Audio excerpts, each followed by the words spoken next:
Estaba aquí para compartir su testimonio sobre cómo conoció al Señor Jesucristo. Con la forma en que está el mundo ahora mismo, el Señor había puesto en su corazón compartir su historia. La mejor manera era simplemente comenzar. Primero hablaría sobre quién era antes de conocer al Señor, luego su testimonio y finalmente por qué cree de la manera que cree. Fue criada en un hogar cristiano, celebraban Navidad, celebraban Pascua. Básicamente era una cristiana profesante que pensaba que estaba salvada, pero realmente no lo estaba. Pensaba, soy una buena persona, ¿verdad? En su mente no creía que Dios crearía un infierno. Vaya, estaba equivocada. Sus padres intentaron llevarla a la iglesia, pero nunca realmente fueron. Las pocas veces que fue, recuerda en particular una vez en la escuela secundaria. Era baja y gordita, muy tímida. Caminó a este estudio bíblico. Los niños se reían de ella porque no sabía sobre el arca de Noé. Se sintió muy incómoda, le dolió el corazón. Para colmo, estaban leyendo la Biblia. Era muy consciente de su lectura en ese entonces. Ahora es una gran lectora, pero en ese entonces no. Estaba tan nerviosa que no prestó atención a la historia porque estaba demasiado ocupada sudando, poniéndose nerviosa porque casi era su turno de leer. Después de esa experiencia nunca quiso volver a la iglesia. Nunca volvió. Vivió su vida mundanamente, festejaba, bebía, maldecía. Pensaba que era una buena persona, así que por supuesto iría al cielo. Conocía de Jesús. Bueno, hay una diferencia entre conocer a Jesús y conocer de Jesús. Hay una gran diferencia, y en ese entonces no lo sabía. Su tía condujo desde fuera de la ciudad para quedarse con su familia para Navidad en 2004. Había algo sobre ella. Siempre le hablaba sobre Jesús. Se había convertido en nacida de nuevo en los 90. Cuando vino a visitarla en diciembre de 2004, había algo sobre ella que la atraía. No podía identificar qué era exactamente. Solo sabía que realmente lo quería. Quería eso, pero no sabía qué era. Simplemente notó en ella esta paz. Entonces 2005 fue el año en que fue salvada. Fue salvada a la edad de 33 años. Lo cual ahora le dice a la gente cuando le preguntan su edad. Sí, tenía 33 el año en que conoció a Jesús, lo cual es realmente importante para ella, porque piensa en cómo Jesús murió por nosotros en la cruz a los 33. Obviamente nunca lo olvidará. En 2005 sus padres y ella estaban viendo la película La Pasión. Estaba viendo a Jesús ser golpeado hasta la muerte. Simplemente no podía, casi no podía terminar la película. Estaba llorando a mares. Recuerda que oró a Dios, pero no recuerda realmente sobre qué oró. Ahora, también en su historia, siempre había creído en Dios, siempre había creído en Jesús. Solo era una cristiana profesante. Si alguien hablaba sobre el Señor, siempre defendía a Jesús, incluso antes de ser salvada. En 2005, cuando estaba orando a Dios, no sabe qué dijo, pero solo estaba llorando. Ni siquiera pudo terminar la película porque fue horrible. Pero dirá que sí despertó un interés por el Señor, por Jesús. Recuerda que estaba viviendo con sus padres en ese momento. Tenían esta vieja Biblia King James. Una noche decidió abrirla y comenzar a leerla. Por supuesto, no entendía la palabra de Dios porque no tenía el Espíritu Santo, pero intentó leerla. Recuerda que oró al Señor. Le dijo que era una fumadora muy mala en ese entonces y quería dejar de fumar. Recuerda que en una de sus oraciones le dijo a Dios que quería poner la Biblia en su corazón en lugar de cigarrillos. Recuerda eso. Pero de todas formas, mientras estaba buscando a Jesús, aquí es donde se pone aterrador. Quiere aclarar algo. No está loca, no es esquizofrénica, no ve cosas, no escucha voces. Tuvo una experiencia sobrenatural. Una mañana en 2005 se estaba preparando para el trabajo. Tenía música de rock and roll sonando de fondo, probablemente los Rolling Stones o los Jets. Se estaba preparando para trabajar, no tenía una preocupación en el mundo. Vio esta luz brillante que estaba en su baño. Simplemente la envolvió. No sabe si caminó hacia la luz o si la luz la alcanzó, pero esta luz brillante simplemente estaba ahí. De repente escuchó esta voz que dijo, «El Señor te ha condenado». Comenzó a caer. No quiere decir que su cuerpo estaba cayendo, está segura de que su cuerpo cayó, no lo sabe, pero todo lo que sabe es que era como espíritu. Vio el piso de baldosas en su baño. El infierno está realmente cerca, muy, muy cerca. Vio el piso de baldosas. Entonces todo se volvió negro como brea. Tenía estas manos en ambos lados de sus brazos. Estaba tan negro que no podía verlas, pero sintió estas garras. Les dijo a estas cosas, tengo miedo de la oscuridad. Simplemente se rieron. Dijeron, lo sabemos. Entonces siguieron cayendo. Era como en cámara lenta, simplemente cayendo. Escuchó esta puerta que se estaba abriendo. Hizo un sonido chirriante. Pensó para sí misma, pensé toda mi vida que estaba salvada porque conocía de Jesús, ¿verdad? Mientras la puerta chirriaba, escuchó una voz que decía, ¿estás lista? Pensó, ¿lista para qué? En ese momento pensó en una palabra, Jesús. El segundo en que pensó en Jesús estaba de vuelta en su baño. Tenía esta cosa mirándola, era como un espíritu. Tenía una corona, cabello largo, vestía de amarillo por alguna razón. Estaba tratando de parecerse a Jesús. Era Satanás, directamente era Satanás. Para aquellos que no creen que hay un infierno, o créanme, lo hay.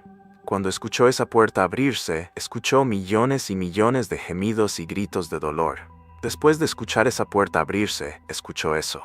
Fue entonces cuando pensó en Jesús. Está en su baño, no sabe si estaba sentada, no sabe si estaba parada, realmente no sabe. No sabe si fue al infierno, no sabe porque Satanás es un mentiroso. No sabe si realmente fue al infierno o si fue solo alguna ilusión falsa. Pero hay un infierno.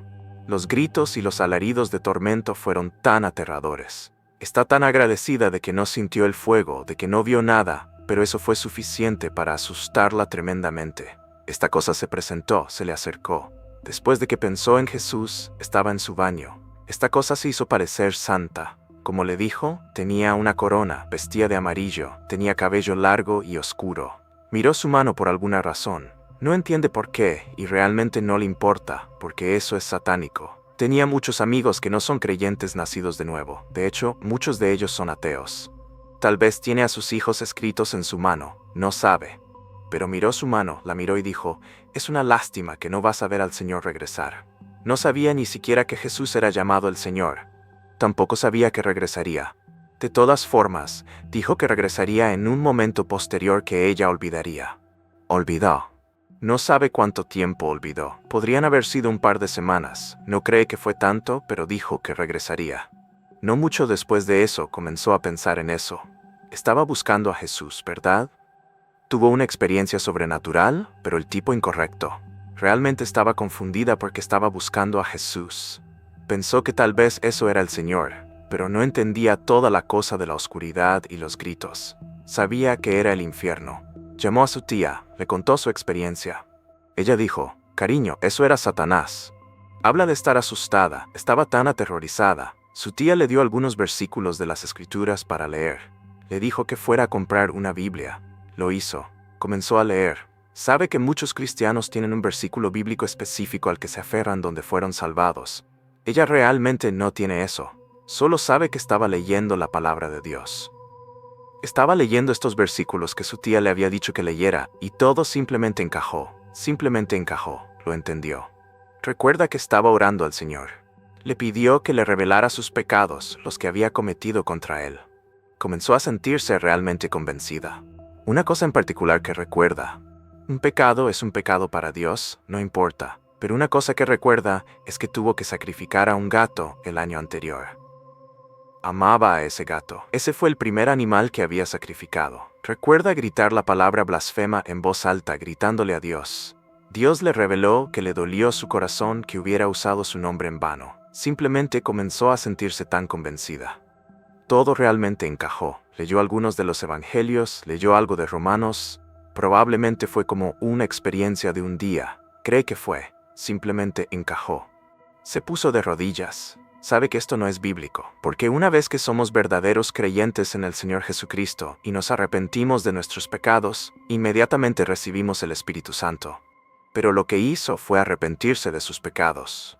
Pidió al Señor entrar en su corazón porque lo quería. Quería el Espíritu Santo. Se iba a asegurar de que estuviera allí. Pero no tienes que hacer eso. De todas formas, el día que entregó su vida a Cristo, se arrepintió de sus pecados. Él es el Hijo de Dios.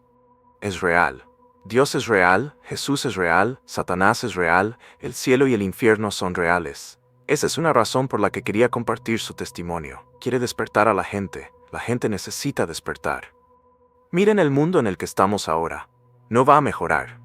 Si lo hace, va a ser una mejora falsa. El día que se entregó al Señor, se arrepintió de sus pecados y recibió el Espíritu Santo, decidió ir a hacer ejercicio. Era fanática del ejercicio. Había un gimnasio privado al lado de la casa de sus padres. Solo necesitaba hacer ejercicio. Se subió a esta máquina elíptica deslizante.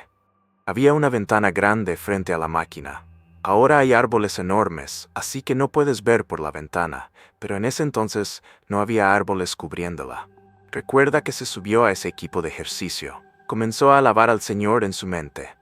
Estaba agradeciendo a Dios por Jesús porque acababa de experimentar ser atacada por Satanás. Si fue al infierno o no, no sabe, pero algo piensa que sí. Estaba haciendo ejercicio en esta máquina. Estaba alabando al Señor. Dios le dio una visión. No está bromeando, le dio una visión. Estaba alabando al Señor. Le agradeció por Jesús. Mientras hacía ejercicio en esta máquina, estaba mirando por esta ventana. No sabe si hubo como esta luz brillante que vino y golpeó su cara, o si simplemente se detuvo en el aire y miró por la ventana, o simplemente siguió haciendo ejercicio. No sabe. Había una entrenadora personal allí, una señora. No sabe qué pasó. Solo sabe que vio la visión. No está loca. Estaba en alto. Estaba mirando por esta ventana grande. Estaba en alto. Podía sentir este aire fresco y frío. Estaba en alto. Había nubes nubladas por toda su cara. Había aire fresco y frío. Su cabello soplaba hacia atrás, miró hacia abajo. Vio a Jesús en la cruz. Lo vio claro como el día. No podía ver su rostro, pero lo vio en la cruz. Escuchó una voz que decía, «Has sido salvada». Se bajó de esa máquina. Pudo sentir el Espíritu Santo tan fuerte. Simplemente no puede explicarlo. Sintió el Espíritu Santo tan fuerte. Su vida nunca ha sido la misma desde entonces. Quería venir y compartir su testimonio con el mundo para hacerle saber a la gente cuán real es Jesús. Hay dos tipos de personas en esta tierra, los salvos y los no salvos. Eso es todo.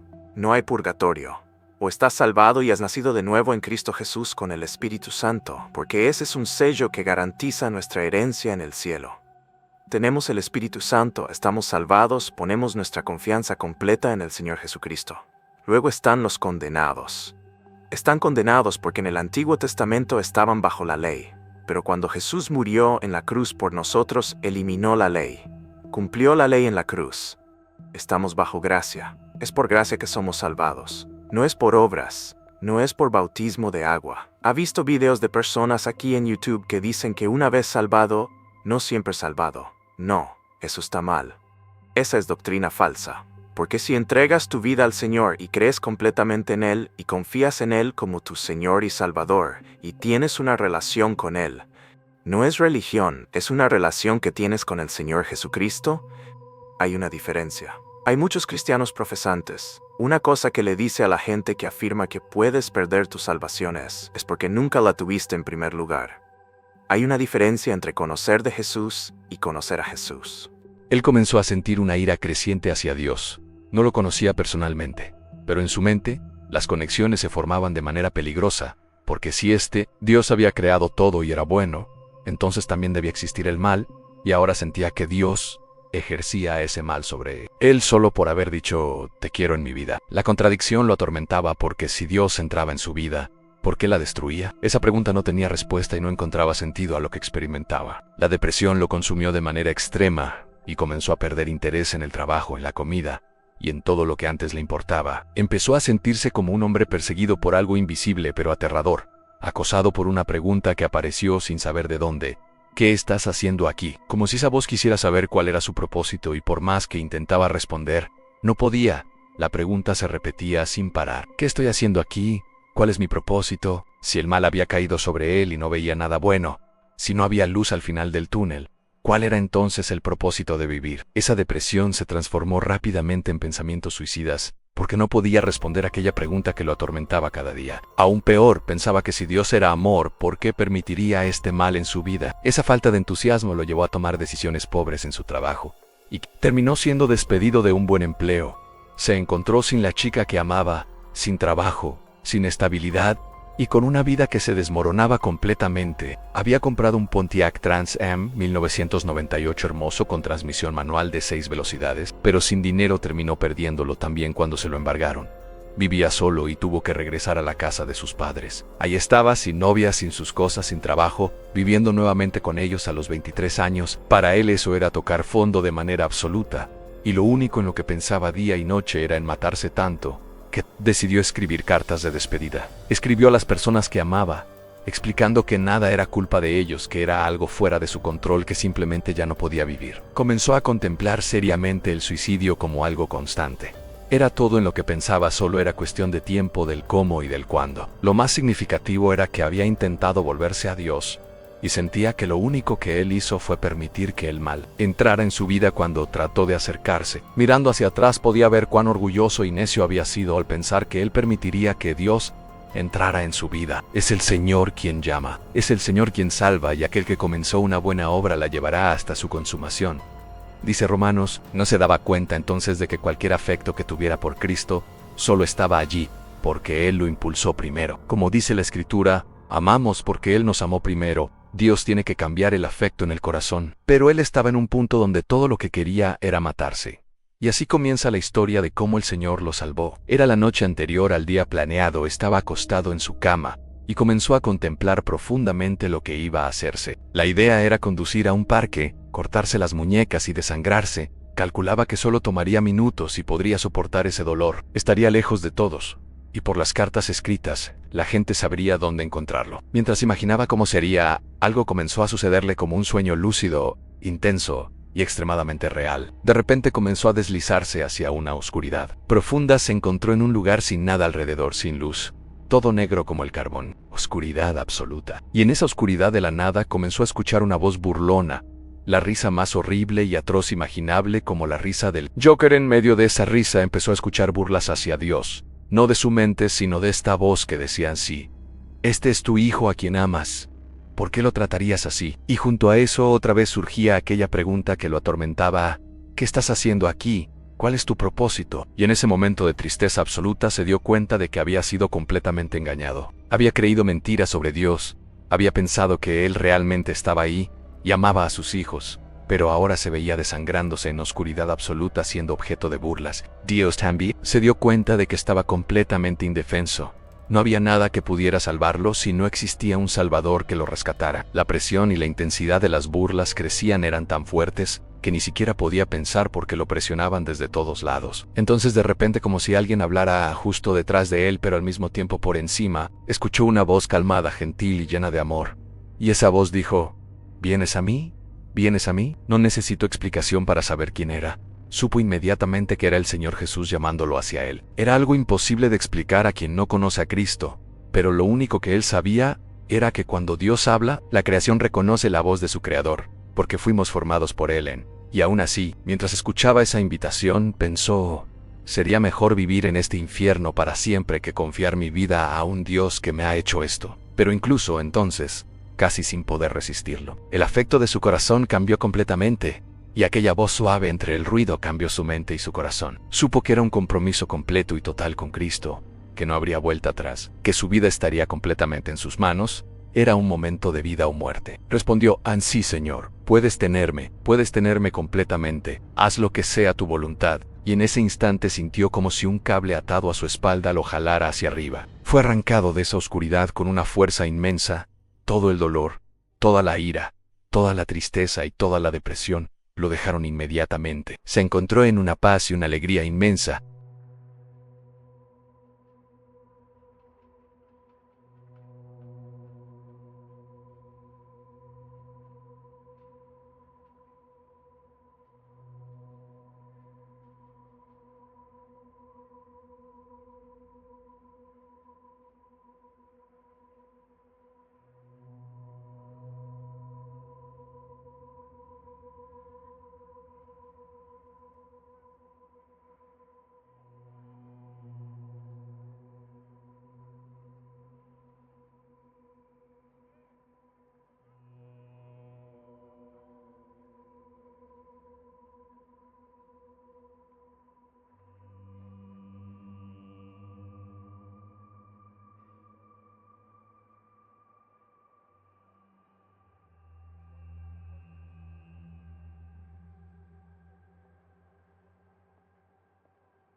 Hubo mucha inestabilidad durante los primeros meses, incluso el primer año. Cayó en algunos pecados, pero lo interesante es que el Señor trabajaba para cambiar los afectos de su corazón. Había varias cosas a las que era adicto, y recordaba aquella pregunta que tanto lo atormentó. ¿Cuál es tu propósito? ¿Qué estás haciendo aquí? Pero ya no luchaba con ella, estaba en paz con lo que el Señor había hecho en su vida, y aunque no sabía a dónde iba ni qué haría, confiaba en Él, confiaba en que lo guiaba en la dirección correcta. Si el Señor estuvo dispuesto a salvar su vida, ¿cómo no proveería también lo que necesitaba? La Escritura dice que valemos más que un gorrión, y Dios alimenta a cada uno de ellos. La fe tiene mucho que ver con la confianza, y él confiaba en Dios con su vida. Algunas adicciones fueron muy difíciles de abandonar. Una de ellas era el alcohol, aunque no tenía inclinación por beber. Durante la depresión, comenzó y se volvió alcohólico. Llegó a un punto donde no podía dejarlo. Un día despertó y sintió que el Señor le urgía en su corazón: a dónde vas y a dónde voy a enviarte. No puedes tener esto en tu vida, debes dejarlo. Fue al congelador, tomó la botella de vodka y fue al lavabo diciendo: Señor, no quiero dejar esto, en realidad lo disfruto, pero si tú me das el poder lo haré, y vertió todo por el desagüe. Habían pasado 20 años sin beber una sola gota, sin inclinación ni deseo alguno. Eso era poder, pero no solo era eso, había otras áreas en su corazón que necesitaban cambiar. Y la más difícil era el amor, porque no le agradaba a nadie. Siempre encontraba algo negativo que pensar o decir sobre casi cualquier persona. Recordaba caminar un día por una tienda tipo Hot Topic, y al mirar por un pasillo vio a un chico de aspecto gótico. Nuevamente sintió aquella impresión en el corazón, como si el Señor le dijera: vi con este chico y dile algo amable. Aunque normalmente habría pensado miles de insultos sobre el acercó sin saber qué decir. Solo sabía que su corazón necesitaba seguir cambiando. A eso se le llama santificación, ser hecho más como Jesús. Lo miró y dijo: oye, gusto en conocerte. Solo quería decirte que tienes una camisa muy bonita. Fue incómodo, y el chico solo respondió: está bien, gracias. Era algo simple, pero cuando tu mente estuvo configurada por años para degradar y ahora intentas amar y elogiar, ese pequeño acto era un enorme avance. La Escritura dice en 1 de Juan que una señal de salvación es que amamos a los hermanos y también a nuestros enemigos, y para eso se necesita un afecto genuinamente cambiado. 20 años después seguía viendo la fidelidad del Señor, todavía lo cambiaba y santificaba. A veces parecían suceder cosas peores. Llegó a enfrentar lo que la gente llamaba cáncer incurable en etapa 4. Tenía una familia joven, una esposa hermosa y muchas bendiciones que Dios le había dado. A veces pensaba que esto también era injusto, pero había una esperanza y una paz que iban más allá de cualquier enfermedad o sufrimiento. No estaba enojado con Dios. Amaba al Señor de verdad y confiaba en Él completamente. Si algo debía quedar claro en su testimonio era que cuando el Señor te salva y te llama, Él provee todo lo que necesitas. La Escritura dice que si Cristo murió, moriremos con Él, y si resucitó, resucitaremos con Él. Está en Romanos capítulo 6. Los atributos de Cristo, sus recompensas y sus sufrimientos también pueden ser nuestros. No se trata de nosotros, es 100% acerca de Jesús, de vivir y dedicar nuestra vida completamente a Él, confiando en Él. Esta es la verdad, dijo el Señor. Desea que quienes vienen a Él lo adoren en espíritu y en verdad.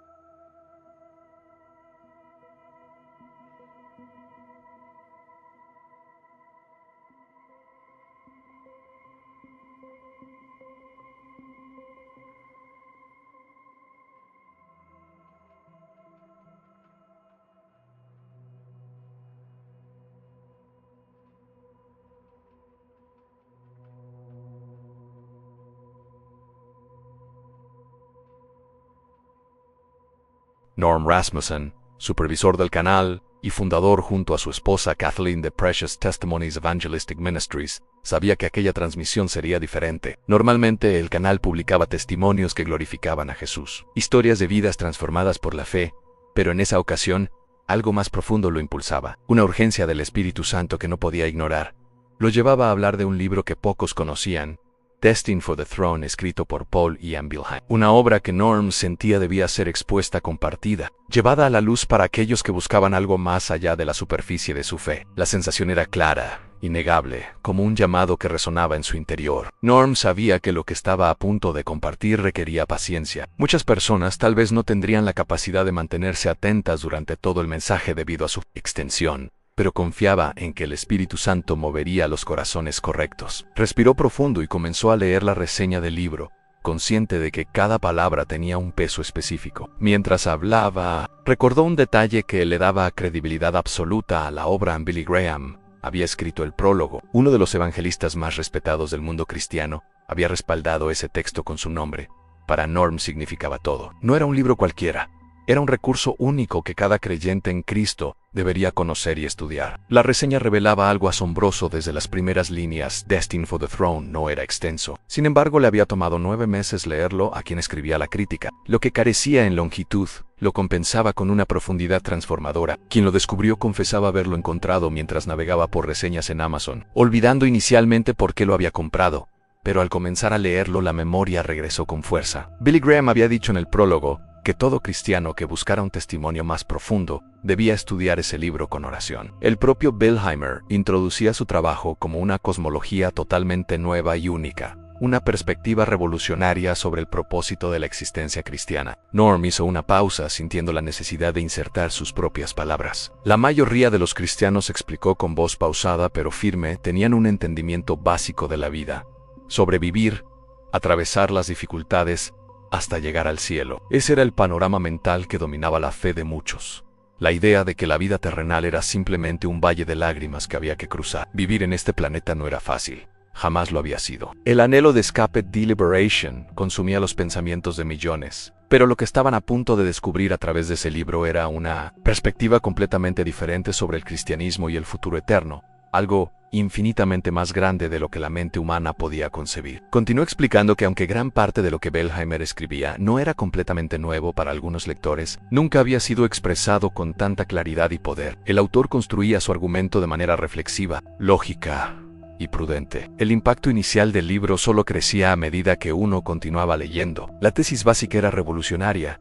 El propósito primario del universo entero era la producción y preparación de una compañera eterna para el Hijo de Dios. Dado que ella, la Iglesia, estaba destinada a compartir el trono del universo con su Señor divino, debía ser entrenada para ese rol, preparada meticulosamente, para una posición de autoridad que superaba toda imaginación. Las ramificaciones de comprender esta verdad eran absolutamente asombrosas. Si la tesis era cierta, y Norm sentía en lo profundo que lo era, entonces todas las experiencias de la vida debían ser vistas a través de esa lente transformadora. Las pruebas y los dolores no eran simplemente cargas que debían soportarse, esperando alguna recompensa vaga en el cielo, sino que eran oportunidades divinas que debían ser evaluadas espiritualmente. Cada lágrima, cada injusticia, cada momento de dolor aparentemente sin sentido tenía un propósito eterno que se conectaba con un plan maestro de proporciones cósmicas. La angelología que Wilheimer presentaba era igualmente fascinante. Norm sabía que debido a la encarnación, el hombre en Cristo se había vuelto mayor que los ángeles. Pero Wilheimer veía más profundamente. Los ángeles no fueron creados a la imagen completa de Dios, como lo fue el ser humano. Esa declaración, inicialmente chocante, se volvía cada vez más comprensible. Era la única explicación razonable de por qué Dios eligió hacer del hombre el foco de su programa redentor. Dios no se impresionaba con el poder externo. Era totalmente consistente con su carácter que mostrara su mayor obra en un ser débil, empobrecido y limitado. Wilheimer progresaba desde la cosmología hacia el misterio de la oración, relacionando ambos conceptos magistralmente. Se preguntaba por qué Dios había centrado toda la construcción de su reino alrededor del medio de la oración. ¿Por qué un Dios que lo sabe todo se limitaba voluntariamente a trabajar a través de las oraciones de su iglesia? La respuesta era doble y transformadora. Primero, era en la oración donde nos acercábamos en unión orgánica con Dios. Ese era el rol sacerdotal del creyente. Si tuviéramos poder por nosotros mismos, lo emplearíamos independientemente de Dios, lo cual conduciría al caos. Era necesario que continuamente nos acercáramos a Dios y conformáramos nuestra voluntad a la suya. En segundo lugar, continuaba explicando Norm con voz cada vez más emocionada, a través de la oración nos involucrábamos en una guerra espiritual, que no solo traía victorias temporales en la tierra, sino que también nos elevaba en autoridad y poder, haciéndonos aptos para gobernar el universo. Ese era el rol real del creyente en Cristo. Wilheimer construía así una teología donde las oraciones hechas conforme a la voluntad de Dios simplemente debían ser respondidas, con una condición en que la iglesia persistiera en orar, que no se rindiera. No era sorprendente que esto fuera exactamente lo que Jesús les decía a sus discípulos en Marcos 11, Lucas 18, Juan 15. El libro terminaba con el poder de la alabanza, mostrando cómo al exaltar a Dios éramos levantados de una perspectiva terrenal empapada de limitaciones y comenzábamos a ver según la verdad de realidades eternas superiores. Escribir la reseña había sido difícil, confesaba. El autor reconocía que le había tomado tanto tiempo porque su tema estaba en un área donde necesitaba trabajar mucho. Tal como Billy Graham había declarado, este era un libro para ser estudiado cuidadosamente y digerido con oración. No era una lectura casual. Si alguien buscaba un desafío teológico excelente y un ánimo asombroso para su vida de oración, la recomendación era fuerte y clara. Era un libro para ser leído y releído, para meditar en sus páginas, para permitir que sus verdades penetraran profundamente y transformaran la perspectiva completa sobre la vida, el sufrimiento y el propósito eterno. Norm terminó de leer la reseña y tomó un momento para respirar, sintiendo el peso de lo compartido. Luego explicó que proporcionaría un enlace en la descripción hacia algo que había escrito años atrás, un documento donde había tomado porciones del libro para dar una mejor comprensión. Al final había un enlace para obtener una copia desde Amazon. Con esa información práctica compartida, Norm expresó su gratitud. Personalmente, confesó con voz firme, creía que había mucha revelación de verdad en ese libro, de lo contrario, jamás le habría dado exposición en su canal. No se trataba simplemente de llegar al cielo. Había cosas que Dios había planeado para sus hijos con Cristo y en Cristo. Una posición que Dios mantenía en secreto, pero que sería revelada en su momento. Cuando eso sucediera, estaría más allá de la comprensión más salvaje. Pero había algo clave en esta vida presente: se trataba de ser entrenados para cogobernar con Dios, para correinar junto a Jesucristo. Por eso era tan importante continuar orando. Por eso era crucial resistir bajo los sufrimientos, bajo las aflicciones aparentemente injustas, sabiendo que estaban trabajando juntas para el bien de quienes amaban a Dios. Dios mismo lo había declarado en Romanos 8, en todas las cosas trabajaban juntas para bien de aquellos que amaban al Señor. Pero si no estaban conectados con Jesucristo, si no caminaban en el llamado que Dios tenía para ellos, entonces no podían experimentar esa promesa. Por eso, lo primero, era necesario, absolutamente indispensable, estar bien con Jesucristo. Los pecados debían ser tratados, confrontados, confesados y perdonados. Era necesario recibir su justicia imputada. Desde esa plataforma fluirían bendiciones incalculables para la eternidad. Bendiciones reservadas para aquellos que no renunciaban a Jesús. Este libro podía ayudar a muchas personas a calificar para esas bendiciones eternas. En Apocalipsis, recordaba Norm con voz apasionada, cuando se hablaba de las 7 iglesias, ¿cómo terminaba cada mensaje? La frase era siempre la misma: al que venciere, yo le daré. Las pruebas y tentaciones estaban diseñadas para acercar a las personas más a Dios o empujarlas más lejos. No había punto medio. Dios usaba las pruebas para lograr uno de esos dos resultados. A veces tomaba años antes de que alguien se volviera a Dios, después de sentir que Él los había decepcionado, después de creer las mentiras de Satanás. Pero la Biblia declaraba claramente que Dios amaba a sus hijos, que nunca los dejaría. Él daba a cada persona la opción de abandonarlo. Esa era la naturaleza del libre albedrío. Pero la palabra aseguraba que Él no dejaba a sus hijos. Ese derecho existía, pero Dios no quería que nadie tomara esa ruta. Su deseo era diferente. Su corazón anhelaba algo mucho más grande. Dios quería que sus hijos pudieran compartir el testimonio más grande de todos los tiempos. Quería que pudieran declarar Ionis en el futuro eterno: por la ayuda y la gracia de Dios yo vencí. Esa era la meta suprema. Por eso Norm urgía a cada persona a hacer del vencer el propósito número 1, sin importar lo que Dios permitiera que llegara a su camino. Sé un vencedor, declaraba Norm con voz que resonaba con autoridad espiritual. No seas vencido por las circunstancias, por el dolor o por las mentiras del enemigo. Levántate cada día con determinación de superar, perseverar, de mantener tu fe inquebrantable en el Dios que te ama y que tiene planes que superan todo lo que puedas imaginar. Y con esa bendición final, Norm terminó su transmisión, sabiendo que había plantado semillas de verdad eterna en corazones listos, confiando en que el Espíritu Santo produciría fruto que permanecería para siempre.